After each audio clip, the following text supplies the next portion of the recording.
Anda kembali menyaksikan Apa Kabar Indonesia Pagi. Pemirsa, kami ajak Anda untuk kembali berdialog bersama narasumber. Tapi tadi pertanyaan menggantung untuk Mas Adi Praitno. Ini politik merangkul Prabowo sudah semakin gencar dilakukan pasca penetapan.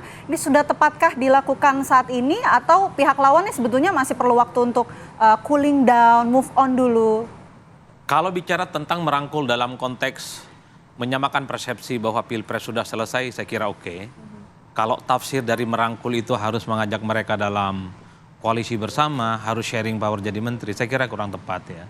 Saya dari awal selalu mengatakan bahwa haram hukumnya bagi partai nomor 1 dan 3 bergabung dengan kubunya Prabowo Subianto. Kenapa haram, Mas Adi? Ya jelas dong, mereka kan menuduh hasil Pilpres itu penuh dengan kecurangan. Ya. Kan lucu orang yang menuduh curang hasil pemilunya mau bergabung dengan hasil pemilu yang dianggap curang. Oke. Jadi supaya ada pernyataan dan sikap politik yang inline dan sama. Jadi supaya panggung depan dan panggung belakang sama gitu ya. Betul. Jangan panggung belakang minta masuk koalisi, panggung depan minta didiskualifikasi gitu. Artinya apa? Kalau memang partai-partai 1 dan 3 ini mengatakan hasil Pilpres kali ini curang, untuk apa bergabung dengan hasil pemilu yang curang? Tapi kan partai Mestinya di politik situ. butuh juga untuk keberlangsungan. Kalau nggak masuk ke pemerintahan bagaimana? Itulah problemnya. Saya sering mengatakan di tempat ini juga, sering kali narasi-narasi dan tuduhan kecurangan itu hanya lip service.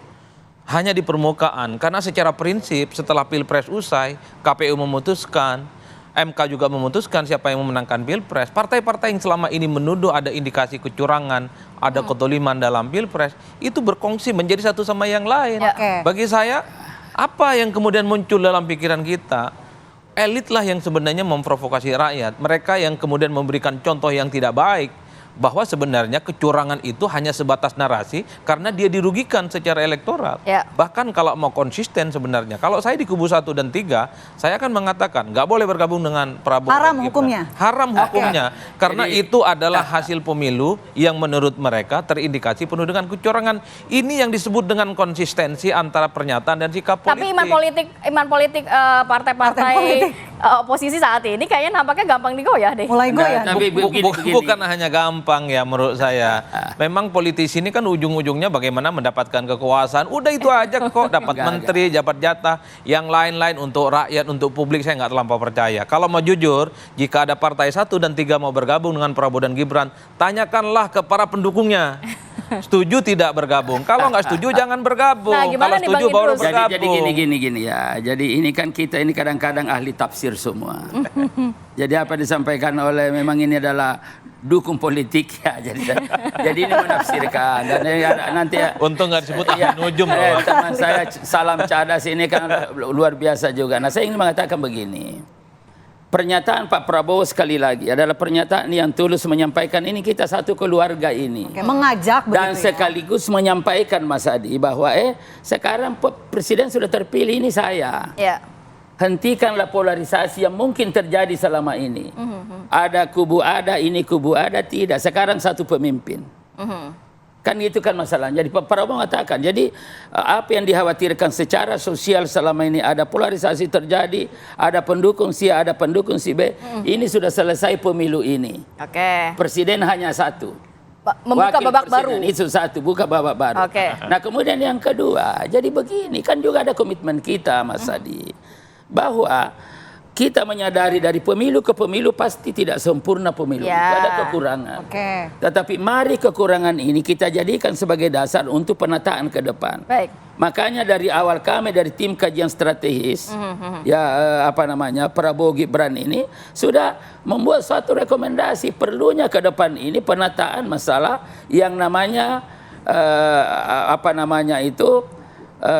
etik kehidupan kebangsaan itu, etika kehidupan kebangsaan yang oleh Bang Jimli sekali lagi, kalau tadi beberapa kali mengungkapkan, saya juga beberapa kali mengungkapkan di sini, perlunya segera ditindaklanjuti. Ya. TAP MPR nomor 6 itu tentang etika kehidupan kebangsaan. Oke. Jadi ada ini supaya nanti jangan lagi ada perdebatan-perdebatan dan tuduhan tanpa dasar.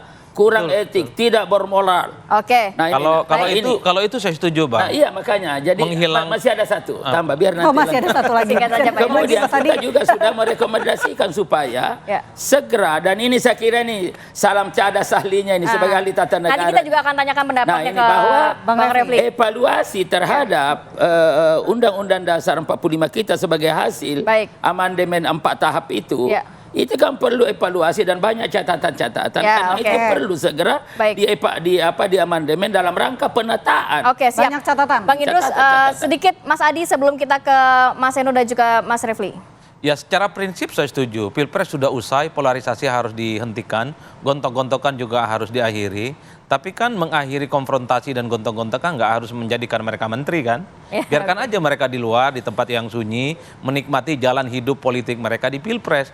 Bahwa mengatakan ini hasil pemilu dengan penuh kecurangan, ya udah di luar dong. Mereka punya visi misi yang beda, mereka nggak setuju IKN, mereka nggak setuju pindah ibu kota, ya sudah nikmati. Untuk apa berkoalisi dengan orang yang jelas-jelas IKN akan dibangun, ibu kota akan dibangun, infrastruktur juga akan dimaksimalkan. Itulah yang saya selalu mengatakan, supaya visi misi ide-ide besarnya itu dipraktekkan dalam pola kehidupan politik mereka. Bukan hari ini tempe, besok tahu, repot ini barang pemilu. Bersatu bukan berarti semua berkoalisi begitu. Ya berkoalisi saya kira oke, koalisinya ide dan gagasan. Kalau memang Prabowo Subianto dan Gibran gagasannya bagus, oke setujui. Kalau memang bertabrakan, ayo kritik. Tapi kan posisinya nggak harus di dalam. Seperti misalnya ada 8 agenda perubahan yang diberikan oleh PKB ke Prabowo dan Gibran. Jangan-jangan yang 8 itu adalah sesuatu yang selama ini berseberangan. Tentang IKN, yang nggak tentang hutang, yang selalu mereka sampaikan kepada publik. Baik, saya nanti mau ke Mas Eno dan juga Mas Refli. Kalau Mas Eno kan melihat tadi Mas Adi mengatakan ini haram nih sebenarnya hukumnya untuk 01 dan juga 03 nantinya untuk masuk dalam kabinet. Tapi tidak bisa ditafikan, suara PDIP ini kan juga tinggi di legislatif. Dalam arti dibutuhkan nantinya untuk memudahkan dari program-program yang akan dilakukan oleh Prabowo Gibran. Nanti seperti apa tanggapannya saat lagi tetap bersama kami.